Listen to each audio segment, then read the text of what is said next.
Salutare! Bine ați revenit pe canal! În videoclipul de azi va fi vorba despre unul dintre cei mai faimoși comici britanici, Rowan Atkinson. El este omul care, în rolul lui Mr. Bean, abia dacă vorbește și totuși este una dintre cele mai cunoscute personalități de televiziune din lume. Dar știați că are o diplomă în inginerie? Sau că s-a bâlbâit mult timp?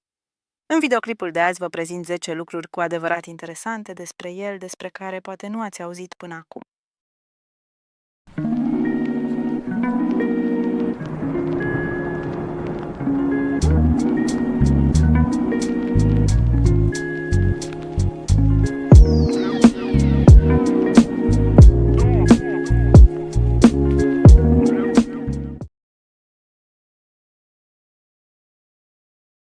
Rowan Atkinson, pe care cei mai mulți îl cunosc doar din rolul lui Mr. Bean, are de fapt o inteligență deosebit de ridicată. Puțin știu despre el că, înainte de a-și începe cariera de actor, a obținut o diplomă în inginerie electrică. Și nu oriunde, și-a făcut studiile la Universitatea din Oxford, unde a obținut mai întâi licența, apoi și masterul în inginerie electrică și electronică. În anii de facultate așa a început să se intereseze mai serios de actorie și s-a alăturat diferitelor cercuri de teatru. Tot în anii petrecuți la Oxford, l-a cunoscut și pe scenaristul Richard Curtis, alături de care a lucrat ulterior la numeroase proiecte, inclusiv la serialul Mr. Bean. Formarea sa de inginer influențează puternic și precizia sa în comedie. Își planifică în detaliu fiecare mișcare și fiecare expresie facială. Potrivit colegilor săi, e ca și cum ar elabora cu precizie inginerească sincronizarea poantelor și construcția scenelor. La un moment dat, într-un interviu, a recunoscut că modul de gândire ingineresc l-a ajutat să abordeze comedia într-un mod aparte, aproape mecanic, ca pe o problemă care trebuie rezolvată. Această precizie inginerească se vede în fiecare mișcare a lui Mr. Bean, care pare stângace și totuși într-un fel genial coregrafiată, care dă impresia că totul este spontan, deși în realitate fiecare mic detaliu este planificat dinainte. Bărbatul care a devenit faimos în întreaga lume, datorită personajului aproape mat Mr. Bean, s-a confruntat în tinerețe cu o gravă tulburare de vorbire. Rowan Atkinson s-a confruntat cu bâlbâiala încă din copilărie, ceea ce i-a îngreunat extrem de mult comunicarea. Această tulburare de vorbire l-a însoțit de-a lungul întregii vieți și chiar și ca adult se luptă adesea cu ea, mai ales atunci când trebuie să rostească cuvinte care încep cu anumite sunete. În mod interesant, atunci când interpretează un rol sau rostește un text scris dinainte, bâlbâiala lui aproape că dispare complet. Acest fenomen nu este rar întâlnit la persoanele care se confruntă cu bâlbâiala. Mulți reușesc să depășească această problemă vorbind cu accent sau cu o altă voce. Bâlbâiala lui Atkinson poate explica parțial de ce a fost atras atât de puternic de umorul fizic și de ce a creat personajul aproape complet mut Mr. Bean. Actorul vorbește rar despre această dificultate, dar în câteva interviuri a recunoscut că tulburarea de vorbire a jucat un rol definitoriu în formarea stilului său actoricesc. Odată a declarat: din cauza bâlbâielii mele, am învățat că de multe ori este mai simplu să comunic cu fața și cu corpul decât cu cuvintele. Aceasta a dus la recunoașterea faptului că umorul non-verbal poate fi adesea mai puternic decât cel verbal. Cazul lui Atkinson este un exemplu inspirator despre cum poate fi transformat un dezavantaj aparent într-un avantaj și despre cum o luptă personală poate modela parcursul creativ al unui artist. Deși lumea îl adoră pentru rolul lui Mr. Bean, Rowan Atkinson în realitate nu îndrăgește acest personaj. Majoritatea fanilor sunt surprinși când află că Atkinson are sentimente amestecate față de cel mai faimos personaj al său. În mai multe interviuri a vorbit despre faptul că pentru el crearea și interpretarea personajului Mr. Bean a fost un proces extrem de solicitant. Succesul internațional al personajului a devenit pentru el un fel de colivie de aur. În timp ce l-a făcut cunoscut în întreaga lume, totodată l-a și încorsetat. Din serialul Mr. Bean s-au realizat în total doar 14 episoade, iar mai târziu 2 filme de lungmetraj, ceea ce este surprinzător de puțin pentru o astfel de figură iconică. Atkinson a limitat în mod conștient numărul aparițiilor personajului, deoarece simțea că interpretarea lui Mr. Bean este epuizantă atât fizic cât și mental. Pentru actor, fiecare scenă necesita o concentrare extrem de intensă, iar el a ajuns și în capcana personajului. Oriunde mergea în lume, oamenii îl identificau drept Mr. Bean și adesea îi cereau să interpreteze personajul pe loc. Această presiune constantă a devenit frustrantă pentru el, mai ales că Atkinson în realitate preferă mult mai mult alte roluri, de pildă rolul titular din serialul Fechete Vipera, Blackadder, unde în locul comediei fizice se putea baza pe dialoguri spirituale sarcastice. La un moment dat a declarat: "Îmi plac mult mai mult acele roluri în care pot vorbi. Umorul verbal este pentru mine cel puțin la fel de important ca cel fizic." Relația lui Atkinson cu Mr. Bean ilustrează bine dualitatea faimei. Un personaj care a amuzat milioane de oameni în întreaga lume a reprezentat totodată o limitare pentru artistul care l-a creat. Dincolo de faptul că este un comic genial, Rowan Atkinson este și un mare pasionat al vitezei și are un trecut ca pilot de curse mult mai serios decât media. Această pasiune nu este doar un hobby. Atkinson a pilotat numeroase mașini de curse în competiții profesioniste de-a lungul anilor. La sfârșitul anilor 80 a participat în mod regulat la Cupa Renault 5 Turbo organizată în Regatul Unit, unde obținea adesea rezultate onorabile în plutonul piloților profesioniști. Colecția sa de mașini este impresionantă, printre altele a deținut un extrem de rar McLaren F1, un automobil sport pe care nu l-a păstrat doar ca piesă de colecție. A condus cu el aproape 25.000 de kilometri de-a lungul a mai bine de 15 ani. Această mașină a fost și protagonista acelei povești celebre, când Atkinson a suferit 2 accidente grave cu ea. După al doilea accident, asigurătorul a plătit o factură de reparații record de peste 1.000.000 de lire, care la vremea aceea era considerată cea mai mare cheltuială de reparație auto înregistrată vreodată în Regatul Unit. Interesant este că această mașină s-a vândut ulterior cu un profit uriaș. Atkinson a cumpărat-o în anii 90 pentru aproximativ 640.000 de lire, apoi în 2015 a vândut-o pentru mai mult de 8 milioane de lire. Actorul nu se limitează doar la McLaren. În colecția sa se regăsesc diverse Aston Martin clasice și moderne, Bentley-uri și alte mașini sport de lux. Pregătirea inginerească a lui Atkinson se vede și aici, nu doar că le conduce, ci înțelege în profunzime funcționarea mașinilor și a scris articole de specialitate pentru mai multe reviste auto. Mulți nu știu, dar Atkinson ia atât de în serios condusul, încât și-a obținut licența de pilot și participă des și la curse de mașini de epocă. Deși personajul Mr. Bean este probabil unul dintre chipurile cele mai ușor de recunoscut la nivel mondial, adevăratul Rowan Atkinson este o persoană surprinzător de retrasă, care își protejează cu grijă viața privată.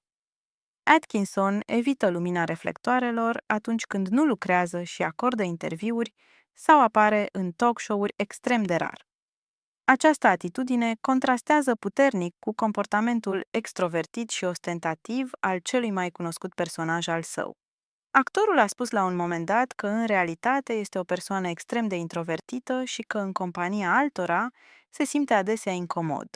Potrivit prietenilor și colegilor săi, în viața reală este un om tăcut, serios și reflexiv, care este departe de personalitatea năstrușnică a lui Mr. Bean. Actorul însuși a recunoscut această dualitate. Întotdeauna am avut înclinația spre retragere. Paradoxal, pe scenă sau în fața camerei devin cu totul alt om. Parcă ar exista un alt eu care apare doar atunci când interpretez un personaj.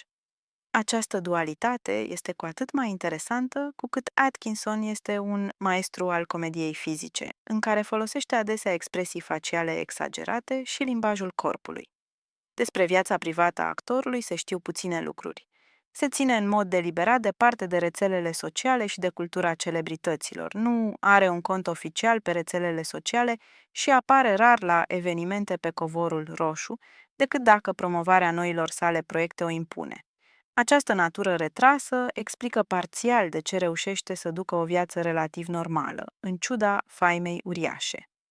Colegii îl respectă pentru profesionalismul și meticulozitatea sa, care se extind asupra tuturor aspectelor muncii sale.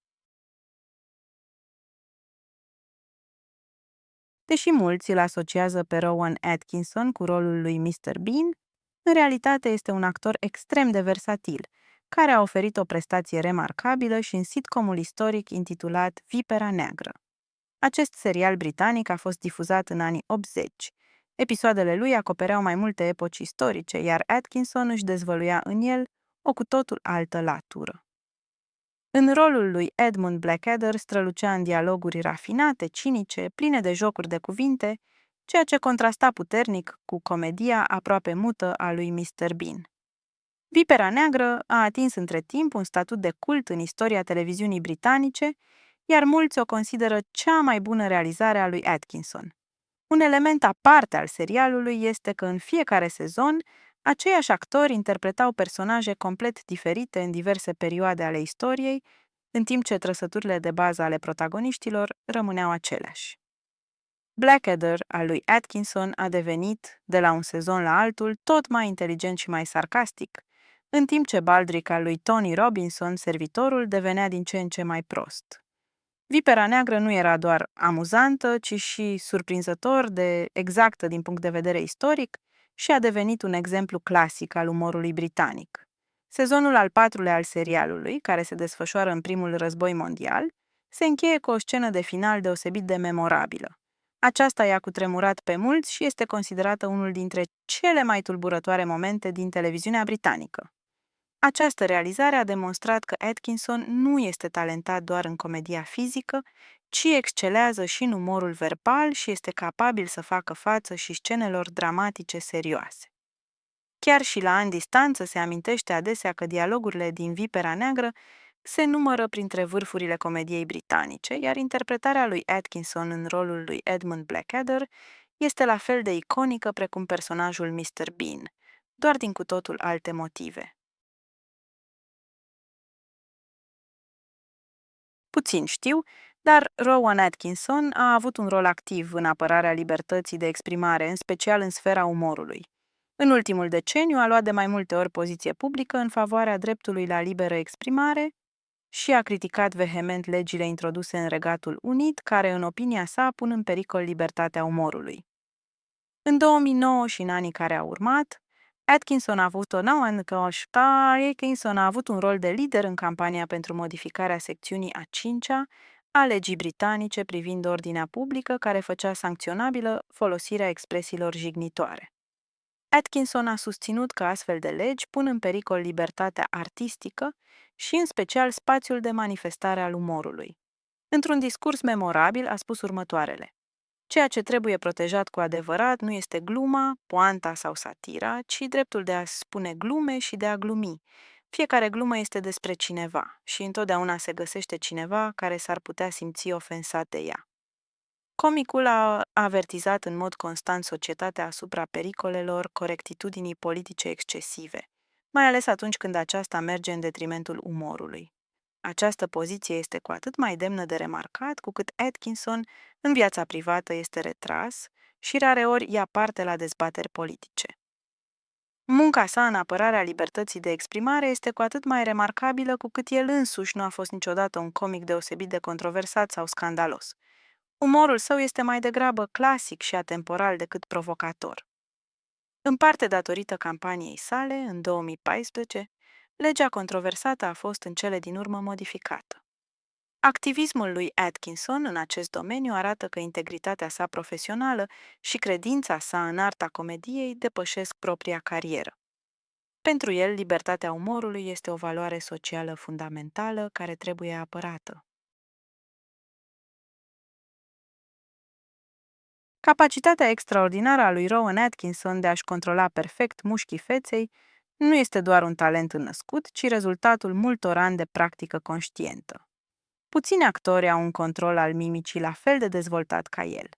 Poate mișca separat mușchii ai feței pe care majoritatea oamenilor nu îi pot controla conștient. Această mimică excepțională a devenit marca distinctivă a personajului Mr. Bean, dar în realitate îi caracteriza stilul de interpretare cu mult înainte. Potrivit colegilor săi, încă din anii de facultate îi impresiona cu această abilitate. Actorul și-a dezvoltat sistematic mimica și exersa în fața oglinzii diferite expresii faciale. Într-un interviu a dezvăluit că în tinerețe petrecea ore întregi perfecționându-și mișcările feței și a învățat cum să miște independent diferite grupuri musculare. Acest tip de control este deosebit de evident în felul în care își poate mișca sprâncenele sparat, precum și în modul în care este capabil să facă grimase doar cu jumătate din față. Potrivit experților, Atkinson poate controla conștient peste 70 de mușchi diferiți ai feței, ceea ce depășește cu mult capacitățile unei persoane obișnuite. Jocul său facial nu este doar amuzant, ci și extrem de expresiv. Poate transmite fără cuvinte emoții și gânduri complexe. Această abilitate a fost deosebit de valoroasă la conturarea personajului Mr. Bean, unde trebuia să spună povești complexe cu un dialog minim. Regizorii cu care a lucrat au remarcat adesea că Atkinson este capabil, chiar de la primul cadru, să reproducă cu exactitate expresiile faciale exersate anterior, lucru extrem de rar chiar și în rândul actorilor profesioniști. Acest control mimico-facial excepțional este unul dintre cele mai importante instrumente actoricești ale lui Atkinson, care a contribuit semnificativ la succesul său internațional, mai ales în țările în care, din cauza barierelor lingvistice, umorul verbal se transmite mai greu. Deși personajul Mr. Bean este prezentat ca un om simplu, de zi cu zi, în viața reală, Rowan Atkinson are un intelect departe de a fi obișnuit. Puțin știu că Atkinson este un om extrem de inteligent și cultivat, care se interesează serios de științe, în special de fizică. În timpul studiilor universitare, nu doar că a obținut o diplomă în inginerie electrică, ci ulterior și-a început studiile doctorale. Deși cariera actoricească l-a împiedicat până la urmă să își finalizeze doctoratul, aceasta arată de asemenea foarte bine capacitățile sale intelectuale. Talentul lingvistic al lui Atkinson este de asemenea remarcabil. Vorbește fluent franceza și poate comunica la nivel de bază în mai multe limbi. În numeroase interviuri s-au evidențiat deja cunoștințele sale enciclopedice în domenii variate, de la industria auto până la literatura clasică. Prietenii și colegii lui menționează adesea că în timpul discuțiilor, cunoștințele sale de specialitate și capacitatea de analiză sunt impresionante. Richard Curtis, care a lucrat de multe ori cu Atkinson, a spus despre el într-un interviu: Rowan este unul dintre cei mai inteligenți oameni pe care i-am întâlnit vreodată. Este capabil să vorbească pe larg și în detaliu despre aproape orice subiect. Este deosebit de interesant că Atkinson abordează comedia, de asemenea cu o perspectivă intelectuală, aproape științifică. Analizează adesea cum funcționează umorul și își construiește conștient momentele comice, ținând cont de sincronizare, de elementele vizuale și de reacțiile publicului. Această precizie inginerească și acest mod de gândire științific au contribuit în mare măsură la succesele sale ca comediant. La un moment dat a declarat: Comedia pentru mine nu este doar ceva instinctiv. Îmi place să înțeleg cum și de ce funcționează o glumă. Care este mecanismul exact al a ceea ce stârnește râsul oamenilor? Cazul lui Atkinson exemplifică bine faptul că unei comedii excepționale îi se asociază adesea o inteligență la fel de excepțională. Rowan Atkinson se remarcă nu doar ca actor, ci și prin activitatea sa caritabilă, deși despre aceasta vorbește rar în fața publicului. Actorul susține de decenii diverse organizații ale societății civile și inițiative caritabile, cu un accent deosebit pe cele care se ocupă de educația copiilor, educația artistică și sprijinirea comunităților defavorizate. Una dintre cele mai cunoscute inițiative caritabile la care a participat este Comic Relief, a cărei ediție specială Blackadder din 1989 a devenit unul dintre cele mai memorabile episoade. Acest program caritabil a strâns milioane pentru susținerea unor cauze bune, oferind totodată telespectatorilor divertisment de neuitat. Atkinson evoluează în mod regulat la evenimente caritabile, adesea în pielea personajului Mr. Bean, pentru că știe că această figură este deosebit de populară în rândul copiilor. Actorul nu sprijină aceste cauze doar financiar, ci se implică personal și în diverse programe. Cu o ocazie, de pildă, a vizitat un spital de copii din Londra, unde i-a amuzat, în rolul lui Mr. Bean, pe micii pacienți, pentru care a fost o experiență de neuitat. Atkinson consideră deosebit de important sprijinul pentru educația artistică și a vorbit în repetate rânduri despre faptul că materiile creative sunt la fel de importante în educație ca disciplinele științifice. Din propria experiență știe cât de important poate fi în viața unui tânăr să primească șansa de a-și dezvolta talentul. Un fapt mai puțin cunoscut este că Atkinson a mentorat numeroși actori și comedianți tineri la începutul carierei lor, împărtășindu-le experiența și sfaturile sale profesionale. Acest tip de caritate discretă, ferit de lumina reflectoarelor, se potrivește bine personalității rezervate a lui Atkinson. Pentru el nu publicitatea și recunoașterea sunt importante, ci ajutorul real și impactul pozitiv pe care îl poate avea asupra celorlalți. Acesta a fost videoclipul de azi despre latura mai puțin cunoscută a lui Rowan Atkinson. Sper că v-a plăcut cel puțin la fel de mult pe cât mi-a plăcut mie să-l realizez. Dacă v-a plăcut, dați un like și abonați-vă la canal ca să nu ratați nici următoarele videoclipuri, iar în secțiunea de comentarii spuneți-mi care rol al lui Rowan Atkinson este preferatul vostru. Mr. Bean, Blackadder sau poate Johnny English? Aștept cu nerăbdare răspunsurile voastre. Vă mulțumesc pentru atenție, ne vedem în următorul videoclip.